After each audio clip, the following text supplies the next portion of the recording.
àní mo gbọ́ pé olórí burúkú Koleoso ti padà dé sẹ́. tó bá dé gan èmi gan ni màá pàdánù torí pé kò yẹ lórí ilé alàyè. bẹ́ẹ̀ tí ẹ rí mo jẹ́rìí rẹ. èmi gúdúgúdú méje abẹ̀yìn jákèjákan èmi tí kú rí tárùn rí tó jápa. ẹ dákun ṣé wọn ń ṣèyàn ni. Koleoso. èmi náà ni. bọ̀dá mi Koleoso ẹ káàsán o mi mọ̀ pé ilẹ̀ ń bọ̀ o mo kí yín yáyà mẹ́fà mo fọwọ́ ọ̀tún kí yín o mo fọwọ́ sí kí yín o ẹ káàsán o ìwọ ń ha orí ibú. sínú rẹ ò dùn láti rí mi.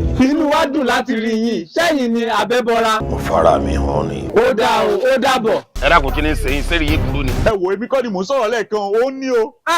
èmi kọ́ o ẹ̀gbọ́n mi Koleoso ìwé kankan o. ẹ̀yin ò mọ̀ pé bá a bá ti gbàlúgbà kó tutù kọ lọ. èmi Koleoso lẹ̀ bá ṣe wọlé ẹ rẹ̀ ṣerú rẹ̀ mọ́. olórí burúkú tó bí jẹ kó bá mi ti sá lọ Jímọ̀ tèmi bá bí. wọ́n sọ Bọ́lá tó sọ mí di gbẹ̀wù dání nígbà yẹn.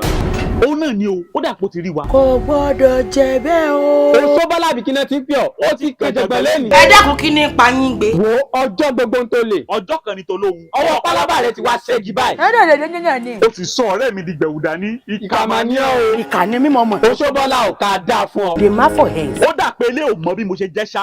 jẹ́wọ́ ara rẹ fún jẹ́wọ́ bó ṣe jẹ́ fún. kí ló kọ rẹ. Kilimanjaro lẹ́gbẹ̀ẹ́ sàlà ni. mo ní ta ni ọ́. ó dá o òòjọ́ lóró náà mú gi. òòjọ́ lóró ìtọ̀ múlẹ̀. yóò balẹ̀ labalábá fi mórí torí gbogbo. pé aago 3 ọ̀sán lọmọ primary school jáde. ọ̀tọ̀ àwòdì ò pàṣẹ gbẹ́dìyẹ àjà kóhùn rẹ̀ ó sé.